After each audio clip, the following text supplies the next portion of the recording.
चलिए आज का लेक्चर स्टार्ट करते हैं हम लोग ट्विंकल स्टेन रिएक्शन को लेकर। तो देखो क्या होता है हमारा ट्विंकल स्टेन रिएक्शन, तो मैं आपको नॉर्मल से बता दूं कि अगर आपके पास कोई कंपाउंड है एल्काइल क्लोराइड और आप लोगों ने उसको ट्रीट किया है NaI के साथ, जिसका नाम होता है सोडियम आयोडाइड। ओके, आप लोगों ने इसको ट्रीट किया है सोडियम आयोडाइड के साथ। तो होता क्या है यहाँ पर देखते हैं। तो जब आप उस अल्काइल क्लोराइड को सोडियम आयोडाइड के साथ ट्रीट करते हो इन प्रेजेंस ऑफ एसीटोन, तो वो आपको देता है sodium iodide, sorry alkyl iodide. वो आपको देता है अल्काइल आयोडाइड। तो इस रिएक्शन को हम लोग कहते हैं ट्विंकल स्टेन रिएक्शन। तो हमारी बात तो है नहीं। अब हमें यहाँ पर क्या समझना है, मैकेनिज्म के बारे में देखना है कि यहाँ पर मैकेनिज्म कैसा होता है। तो देखते हैं यहाँ पर मैकेनिज्म की बातें कैसे होती हैं। तो मेरे पास क्या है, एक एल्काइल क्लोराइड है। यहाँ पर मेरा उसका स्ट्रक्चर देखो, कुछ मैंने यहाँ पर बना दिया है, ये रहा कुछ ऐसा। और यहाँ पर मेरा एक Cl है, मान लो ये Cl हो गया, और यहाँ पर मेरा एक H हो गया, और ये जो मेरा H है ये मेरा एबोव द प्लेन है, इसको मैं H1 मान लेता हूँ। और ये जो मेरा अभी यहाँ पर मैंने H बनाऊंगा वो मेरा बिलो द होगा,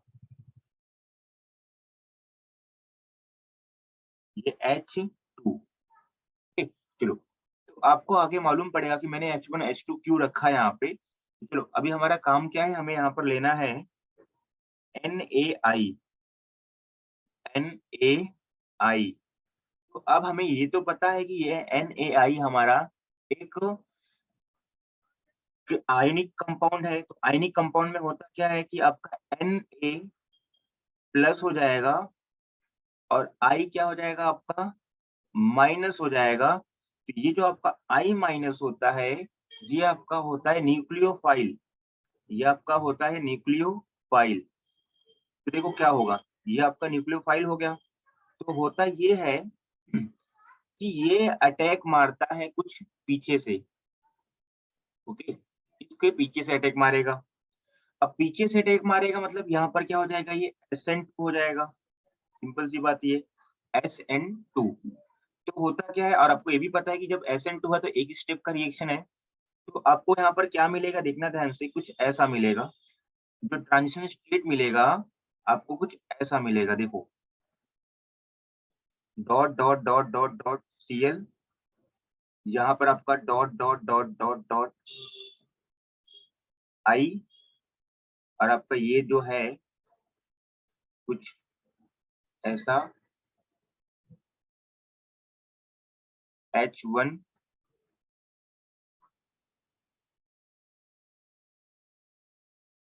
H2।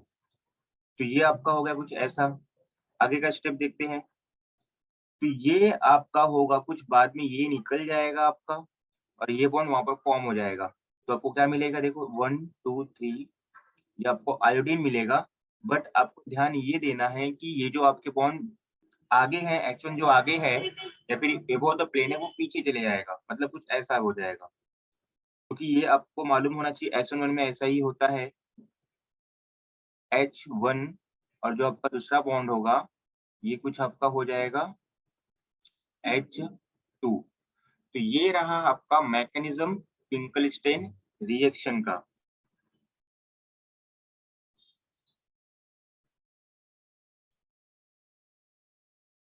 तो आज के लेक्चर में स्टार्ट करते हैं ग्रिग्नर रिएजेंट को बनाते कैसे हैं। तो नॉर्मली हम लोगों ने ऐसा देखा है कि Rx प्लस Mg आपको ये क्या देगा, Mgx, Rmgx और Rmgx। और हमें यहाँ पर लिखना होता है ड्राई ईथर।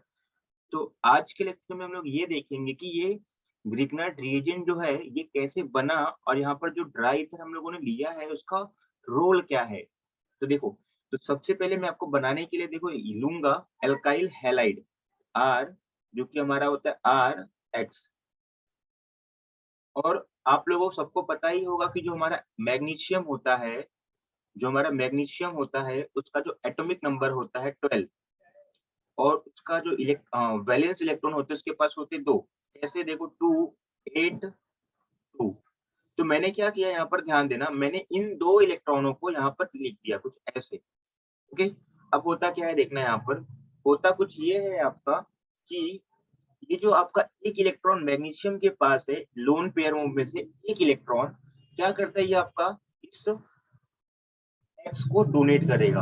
ओके, जैसे ही ये अपना एक इलेक्ट्रॉन, मैं पेयर की बात नहीं कर रहा हूँ, मैं सिर्फ एक इलेक्ट्रॉन की बात कर रहा हूँ, तो जैसे ही ये आपका एक इलेक्ट्रॉन डोनेट करता है तो यहाँ पर आपका तुरंत क्या हो जाएगा देखना, आर एक्स इसके पास आ गया और ये क्या हो जाएगा आपका माइनस हो जाएगा। आगे प्लस, और यहाँ पर मैग्नीशियम ने अपना एक इलेक्ट्रॉन डोनेट जो किया है तो यहाँ पर क्या हो जाएगा आपका एक इलेक्ट्रॉन और यहाँ पर आपका आ जाएगा प्लस। तो इतनी बात अपने को हो गई क्लियर। आगे क्या होगा देखना, स्टेप नंबर 2। ये स्टेप नंबर 1 हो गया, स्टेप नंबर 2 पर आते हैं। अब हमारे पास है क्या यहाँ पर देखो, आर एक्स ये और ये आपका माइनस। देखो अब होता क्या है यहाँ पर कि होमोलाइटिक क्लीवेज होगा, आर और एक्स के बीच में होमोलाइटिक क्लीवेज होगा। अब होमोलाइटिक क्लीवेज होता क्या है तो मैं आपको बता दूं, होमोलाइटिक क्लीवेज मतलब होता ये है कि अगर आपके पास कोई एक बॉन्ड है तो आपको कुछ उस तरीके से ब्रेक करना होगा कि दोनों के पास एक एक इलेक्ट्रॉन हो जाए, क्योंकि आपका एक बॉन्ड 2 इलेक्ट्रॉन से बनता है। तो होगा क्या यहाँ पर देखो, एक इलेक्ट्रॉन यहाँ पर जाएगा और एक इलेक्ट्रॉन यहाँ पर जाएगा, तो उसको दिखाते ही कुछ ऐसे हैं। तो आपको यहाँ पर मिलेगा R radical plus X 2 dot minus. Okay चलो, तो ये हमारा हो गया ऐसा, इतनी बात हो गई हमारे पास क्लियर। तो अब देखना third step, step number third ये है कि जो हमारे पास आर रेडिकल है प्लस हमारे पास जो Mg प्लस है एक इलेक्ट्रॉन वाला, Mg प्लस एक इलेक्ट्रॉन वाला, ये आपस में कंबाइन होंगे। ओके, तो ये आपको देगा आर Mg, बॉन्ड बना लिए तो आपको इलेक्ट्रॉन दिखाने की जरूरत है ही नहीं। आगे Mg हो गया। अब दूसरी बात आपके पास है क्या, यहाँ पर देखो x माइनस है, यहाँ पर आपका प्लस, और यहाँ पर आपके पास है क्या देखो x माइनस है, तो ये x माइनस यहाँ पर आ जाएगा आपका इसके पास। यहाँ पर मैं अब फिर से लिख देता हूँ, x माइनस आपका यहाँ पर बचा था, तो ये आपस में बनेंगे मिलेंगे तो आपको बनाएंगे r mg x, r mg x। तो ये हमारा हो गया कुछ फॉर्मेशन ऑफ ग्रिग्नार्ड रिएजेंट। अब हमारा काम ये है समझना कि हम लोग जो ड्राई ईथर लेते हैं वो क्यों लेते हैं। देखो ड्राई ईथर करता क्या है, तो आपके पास जो कंपाउंड होता है R M G plus X, और जो आपका ड्राई ईथर होता है कुछ आपका होता है ओ ओ आर ओ आर, यहाँ पर भी हमारा आर ओ आर। तो ये क्या करता है हमारा, इनके पास होता है इलेक्ट्रॉन पेयर, तो ये इलेक्ट्रॉन पेयर को वहां पर देकर, ऑक्सीजन इलेक्ट्रॉन पेयर वहां पर देकर इस मैग्नीशियम की इलेक्ट्रॉन डेफिशिएंसी को कम करते, और इलेक्ट्रॉन डेफिशिएंसी को कम करने से इस पूरे कंपाउंड की जो स्टेबिलिटी होती है वो बढ़ जाती है। तो ये होता है ड्राई ईथर का काम। तो ये हमारा था आज का लेक्चर, तो मिलते हैं अगले लेक्चर में हम लोग।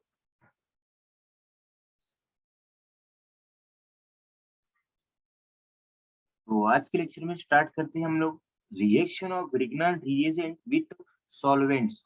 तो आज हम लोग ये देखेंगे कि हमारा जो ग्रिग्नार्ड रिएजेंट होता है वो जब अलग अलग सॉल्वेंट्स के साथ अगर रिएक्ट करता है तो किस टाइप के प्रोडक्ट आपको देता है, तो हम लोग यहाँ पर देखते हैं। तो आज का लेक्चर हमारा उसी के ऊपर बेस है। तो देखो मैं यहाँ पर सिंपल सा ग्रिग्नार्ड रिएजेंट लेता हूँ, सबसे पहले आर एम जी एक्स, तो ये हमारा रहा ग्रिग्नार्ड रिएजेंट। अब यहाँ पर देखना होता ये है कि सबसे पहले आपको ये मालूम होना चाहिए कि आर मतलब मेरा क्या होता है, एक मिथाइल, मैं मान लेता हूँ generally methyl CH3 Mg X। तो ये हमारा एक ग्रेगनाइट रिएजेंट हो गया। देखो ये जो आपको दिख रहा है ये बॉन्ड, ये ऑर्गेनोमेटालिक बॉन्ड है। इसे हम लोग कहते हैं organometallic bond, organo organometallic bond. अब ये होता क्या है? ये होता कुछ ये है कि जो बॉन्ड बना है आपका मेटल और कार्बन के बीच में बना है। तो जिस वजह से इसका नाम दे दिया गया है ऑर्गेनोमेटालिक। और आपको ये बात हमेशा याद रखनी है कि ऑर्गेनोमेटालिक कंपाउंड में जो हमेशा बॉन्ड ब्रेक होते हैं, वो कार्बन और मेटल के ही जनरली ब्रेक होते हैं। ओके, अब इसके पीछे का रीज़न देखते हैं कि क्यों इसके ब्रेक होते हैं। जो आपका कार्बन होता है, उसकी इलेक्ट्रोनेगेटिविटी होती है 2.5, उसकी इलेक्ट्रोनेगेटिविटी होती है 2.5। और जो हमारा मेटल होता है, उसकी जो इलेक्ट्रोनेगेटिविटी होती है less than 2। Okay, less than 2 होती है। क्लियर? लेस देन 2, ऐसा। तो इनके बीच में काफ़ी ज़्यादा इलेक्ट्रोनेगेटिविटी का डिफरेंस जनरेट हो जाता है, तो जिस वजह से आपका ये वाला बॉन्ड ब्रेक होता है। तो आगे ये देखते हैं कि देखो कैसे ब्रेकिंग करना है हमें। तो CH3 आपके पास है और यहाँ पर आपके पास है Mg, मैं यहाँ पर लेता हूँ Cl और आपके सामने यहाँ पर रखा गया वाटर H2O, HOH। ओके, चलो। तो यहाँ पर होगा क्या देखो, जैसे कि हमें पता है कि कार्बन की इलेक्ट्रोनेगेटिविटी बहुत ज़्यादा होती है, तो ये आपका जो बॉन्ड है, ये ले लेगा आपका कार्बन, तो यहाँ पर आपका बन जाएगा CH3 एक न्यूक्लियोफाइल। और यहाँ पर क्या बनेगा आपका प्लस MgCl। ओके, आगे इसके बाद क्या होगा, ये जो आपका O हो जाएगा माइनस हो जाएगा और H हो जाएगा आपका प्लस। तो ये वाला पार्ट आपका जाएगा इस नेगेटिव के पास और ये वाला पार्ट आपका जाएगा इस पॉजिटिव के पास। तो जो आपको मिलेगा, कुछ मिलेगा CH4 प्लस MgClOH।